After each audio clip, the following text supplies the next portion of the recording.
What's going on, guys? Micro here, and today I'm going to be bringing you a commentary. Not a live commentary, just a regular old commentary, and the gameplay that it's going to be over is a little sniper pistol action I got going. It is hard to snipe in Advanced Warfare with all the movement and how quickly people move out of your scope, but it's nothing too spectacular. I think it's my first ever sniper pistol win on free-for-all, so it is what it is, nothing too spectacular. But today, guys, our topic of discussion is Black Ops 3. That is right, guys. We're getting on board with the Black Ops 3 hype. I'm going to talk about the movement in Black Ops 3 from what I've been seeing compared to the movement in Advanced Warfare, how it compares to it, what the future holds for Call of Duty. And let's get into this conversation, guys. So like I said, the movement. Obviously, it's going to be slower paced. Actually, not really much as slower paced, it's just the movement is a lot slower, obviously, because you can't just like boost instantaneously out of someone's way. It actually takes a little time for the little thrusters to work in Black Ops 3 from what I've seen. And it's not going to be very effective in the middle of a gunfight, as pretty much double jumping, having a scuff or a cinch, any type of those controllers, is a big advantage in Advanced Warfare. But in Black Ops 3, it's not looking like it's going to be that big of a deal in the middle of a gunfight, according to the movement I've been seeing. So that isn't to say that it's going to be a slower pace game, because the motto of Black Ops 3, from what I've heard the people at Treyarch say, guns up, guns up. That's all they've been putting out there. That is their motto for this game, their mantra. And it's pretty obvious that they want the guns up. They want people, even though they're sprinting, they want that to be not a problem. But anyways, that's their mantra for this game, is guns up. You're sprinting, you're swimming, whatever it may be, your gun is always up, you're ready to fight, and there's less BS as of getting caught sprinting or whatever the case may be. And that brings me to my next point, which is the gun balancing. They seem to be focusing, to me at least, I haven't, obviously it's an alpha build. The beta comes out here in like 3 weeks or something like that. It comes out on August 19th, I believe, for PlayStation 4. So it's looking like they are focusing on weapons balancing from what I've been seeing. Because it isn't just like the YouTubers saying, okay, I just use this gun and this gun only. It seems to be that there are several viable options for each category, whether it be submachine guns or assault rifles really are the big ones right now, because snipers, there are only 2 unlocked, the Locust Bolt, and I'm not really sure I think the second one is a semi-automatic, and I'm not sure of the name, but it seems like at least in the submachine gun and assault rifle categories, there are several viable options, which is great.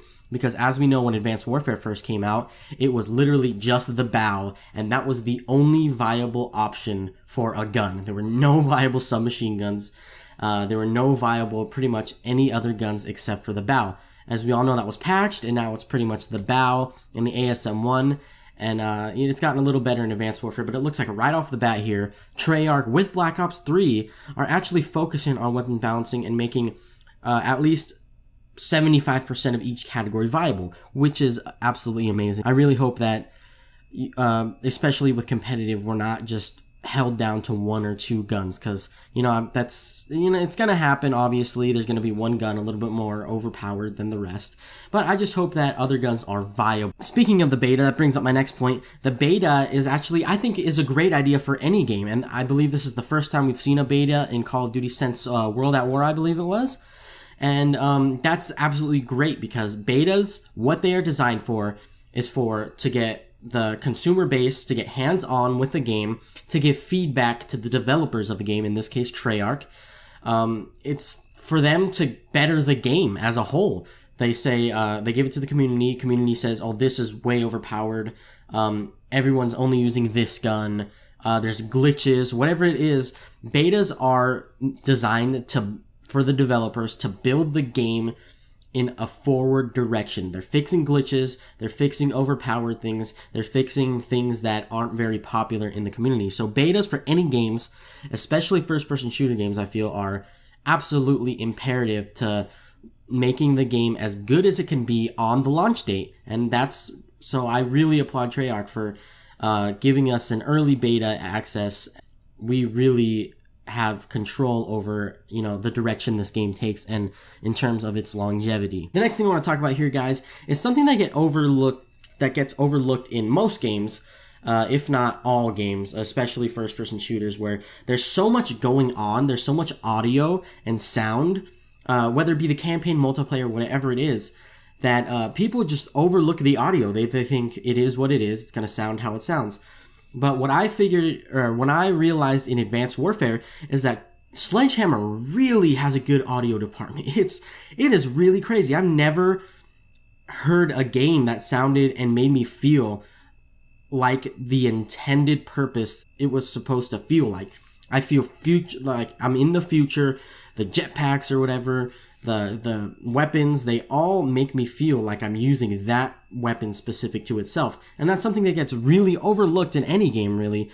And actually, I even overlook it. It's just in Advanced Warfare, it was so good that it was actually hard to go unnoticed with the audio in Advanced Warfare because it was so good. And that's something I think Treyarch, so far, it's sounding like they're doing a really particular job in focusing on the audio in their game.